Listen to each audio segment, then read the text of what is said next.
আজ 25শে ডিসেম্বর আমাদের সব বাগানের লোকজন, রানীচেরা বাগান সব একত্রিত হয়েছে। আর আজকে আমাদের চড়ুই ভাতি, এটা হচ্ছে আমাদের ঠাকুমা, আমার দাদু, আমার বন্ধুর বাবা মা সবাই এখানে আছে। এইটা আমাদের এটা একটা বড় আবেগপূর্ণ জায়গা। বেশি বলবো না, তাহলে চঞ্চল টাঙিয়ে দেবে। চঞ্চল বড় আবেগপ্রবণ, এদিকে না, চঞ্চল বড় আবেগপ্রবণ। এবং এই যে আমরা যে আছি, আমি কম কথা বলি, আমি কথা বলতে জানি না, আমি কম কথা বলি, আমার মুখের থেকে হাত আগে বেশি চলে, তো আমি কম কথা বলি। তবে এই যে আনন্দ, এর কোনো লিমিটেশন নাই। সন্ধ্যাবেলায় গিয়েও এই আনন্দ হবে। এরকমটা আজকে যা দেখলাম, এটা নিয়ে তৃতীয়বার হচ্ছে, কিন্তু আজকে যেটা আমি দেখলাম সেটা দেখে আমি নিজেকে আমার এত ভালো লাগছে যে পরের জেনারেশন তারা এতটা উদ্যোগ নিয়ে এইভাবে 40-42 বছর পরে হারিয়ে যাওয়া মানুষগুলোকে এক জায়গায় নিয়ে আসা, সে এরা যারা যে কাজ করেছে ও মানে সে আর বলার অপেক্ষা রাখে না। এই রকম মিলনের উৎসবকে আজকে যা দেখলাম, ওনারা বয়সের কথা উপেক্ষা করে, হ্যাঁ, কিন্তু মনের টানে তারা চলে এসেছেন। এটা আমার কাছে খুব খুব ভালো লেগেছে। নতুন বছর আমরা আসুক, সবার ভালো হোক।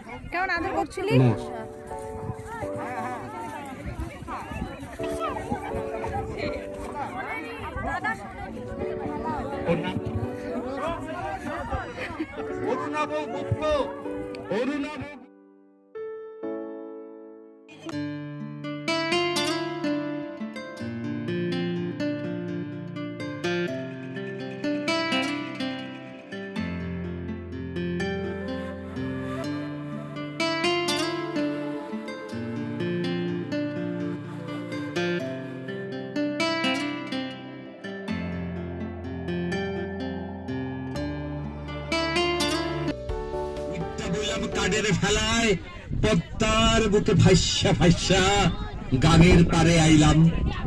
স্বাধীন দেশের মাটি সহনের লগে লগে আবার লাঠির বাড়ি খাইলাম। শিশার বুলেট 2 সাওয়ালের বুকটা দিল ফাইরা, মাইয়া ডারে দিল্লি দেবীর সালায় নিল কাইরা।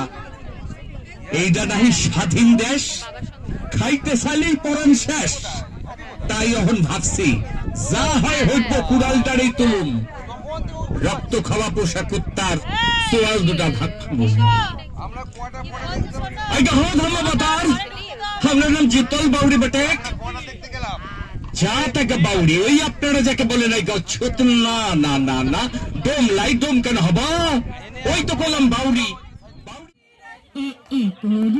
এটা নেপালিদের বড়ই আনন্দের এক উৎসব, যেটা কিনা বছরে একবারই আসে।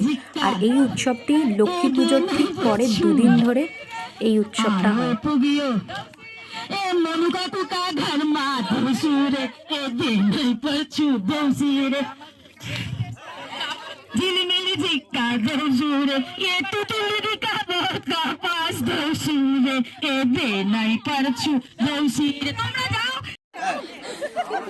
হাট হাট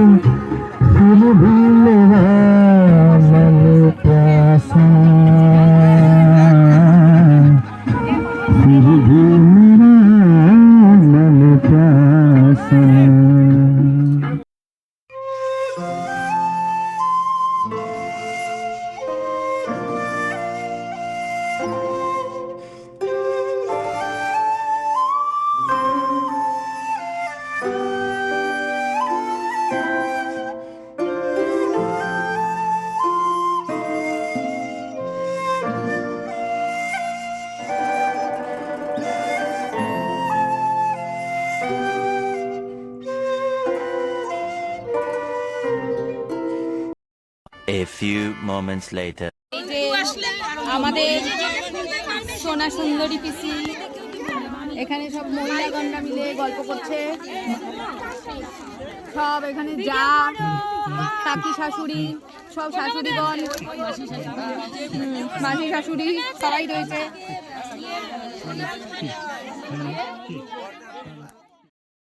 আমার টাইটেল দেখে এতক্ষণে বুঝতেই পেরেছ যে এটা শুধুমাত্র একটা পিকনিক নয়, এটা হলো রানীচেরা চা বাগানের বর্তমান এবং প্রাক্তনীদের পুনর্মিলন।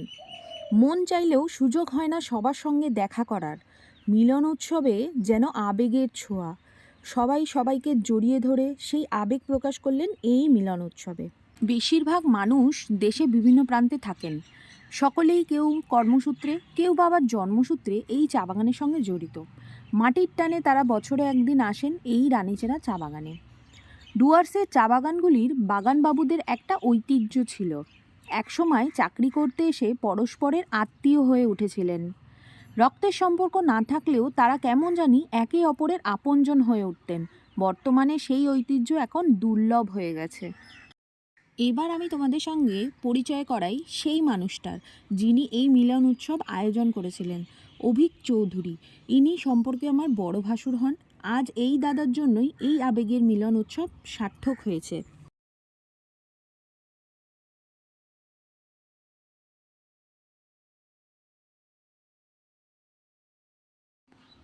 তোমাদের এই প্রাণবন্ত রানীচেরা চা বাগান সম্পর্কে একটু বর্ণনা দিই।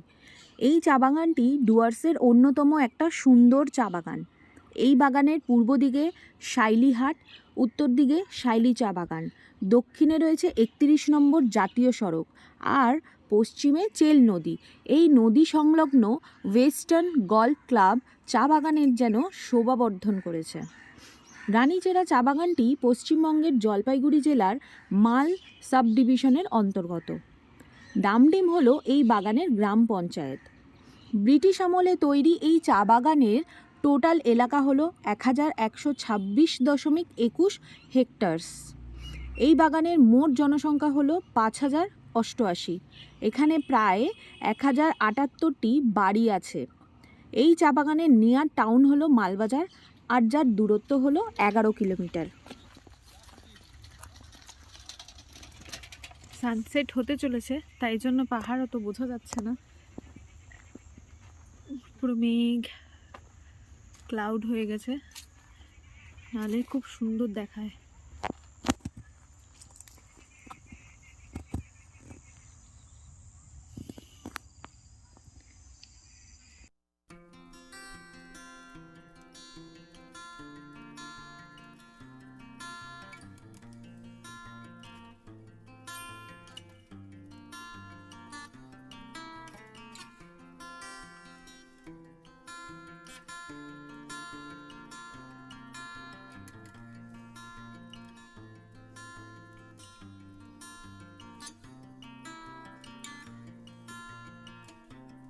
এবার আমি তোমাদের সঙ্গে শেয়ার করব এই রানীচেরা চা বাগানের সঙ্গে আমি কিভাবে জড়িত হলাম।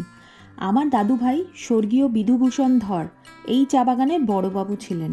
1948 থেকে 1974 সাল পর্যন্ত তিনি এই বাগানে কর্মরত ছিলেন।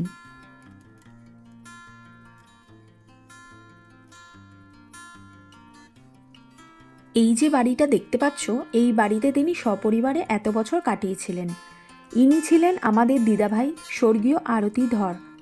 দাদুভাই তার 4 ছেলে ও 2 মেয়েকে নিয়ে থাকতেন। দাদুভাইয়ের বড় ছেলে শ্রী দেবীপ্রসাদ ধর। আমি হলাম এনার একমাত্র বৌমা। আমি নিজেকে খুব লাকি মনে করি যে আমি এই চা বাগানের পরিবারের সঙ্গে জড়িত। আমি আমার হাজব্যান্ড আর বাকি সকল বড়দের কাছে এই বাগানের অনেক অনেক গল্প শুনেছি, আর দিদাভাইয়ের কাছে বলতে গেলে রোজ অনেকবার করে এই চা বাগানের গল্প শুনতাম।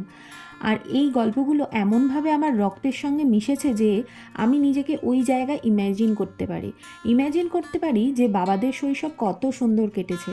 তারা এই খোলা আকাশের নিচে একই সঙ্গে পাহাড়, জঙ্গল আর নদীর মাঝে বড় হয়ে উঠেছেন।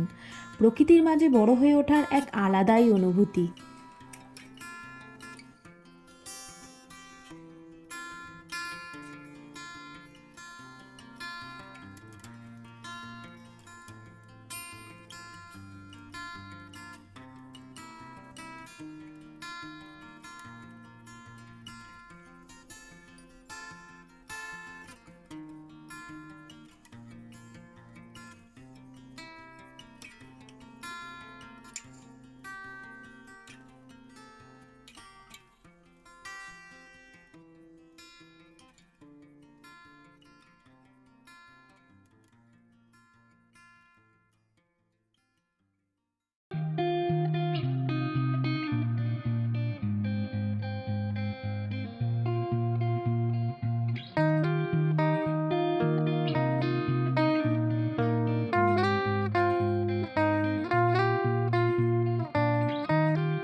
এইখানে একজন, ভদ্রলোক কি বয়স হয়ে যাবে, পিছনে শুনতে পায় না? এখানে একজন, আবার সবাই ঢুকছে। ঢুকে পার। তুই এটা কি করছিস বাবা? কেমন করে উঠছিলি এরকম করে? ওর দুই হাত নিয়ে, ওর দুই হাত একসঙ্গে পাখির মতন ডানা মেলে ওড়ো। এত কাছে আসতে বলেছি? দূরে যা। দূরে যা, আমি তো দেখতে পাচ্ছি না। নে আমার দিকে তাকিয়ে এবার ওর পুকটুস, ওড়ো ওড়ো। হ্যাঁ, কত বড় পাখ। সবার সাথে আলাপ আমি সবার আগে, সবকিছুই হবে, কিন্তু আমি তার সবার আগে আগে দাঁড়িয়ে পড়েছি। একটি বিশেষ ঘোষণা, বিশেষ বিশেষ ঘোষণা। এই ঘোষণা। হ্যালো হ্যাঁ, ঘোষণা তো হচ্ছে না, কেউ শুনছেই না তো। বাবলুরা, ঘোষণাই শুনছে না কেউ। হ্যালো কেউ ঘোষণা শুনছে না, দেখে নাও সবাই। সবাই যে যার মতন গল্প করে যাচ্ছে, কেউ ঘোষণা শুনছে না। এই এই এখন আমাদের যিনি ঘোষণা বলছেন তিনি রেগে যাচ্ছেন। না তার কিন্তু ঘোষণা বাদাম কেউ শুনছে বাদাম না। এখন বাঁচতে শুরু করবে।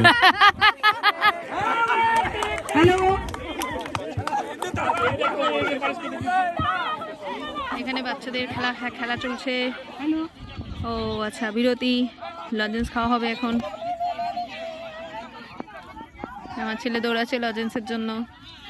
বড় হয়ে গেছিস তোকে কতটুকু দেখছিলাম। সবাই সবার মতন মোটামুটি ব্যস্ত।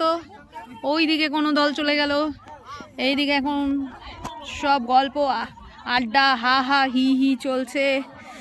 ব্যানার নিয়ে ঘুরে বেড়াচ্ছে তখন থেকে কুটুদা। এখানে মিউজিক সিস্টেমের অ্যারেঞ্জমেন্ট হয়েছে, কিন্তু কখন বাজবে জানি না। এত রোদে মাথা মনে হচ্ছে ফেটে যাচ্ছে, বোঝা যাচ্ছে না যে এটা শীতকাল না কি কাল। এভাবেই আমাদের মিলন উৎসব শেষ হলো। আমারও অনেক দিনের ইচ্ছে পূরণ হলো এই চা বাগানের পুরো পরিবারের সঙ্গে দেখা করে। তার মাঝে খুব মনে পড়ছিল আমার দিদাভাইকে। তুমি যেখানেই থেকো ভালো থেকো। আবার অপেক্ষায় রইলাম পরের মিলন উৎসবে। রানীচেরা চা বাগানের এই আবেগের মিলন তোমাদের কতটা হৃদয় স্পর্শ করতে পেরেছে তা অবশ্যই কমেন্ট করে জানিও। আমি আবার ফিরে আসবো আমার নেক্সট ব্লগ নিয়ে। ততদিন তোমরা সুস্থ থেকো, ভালো থেকো।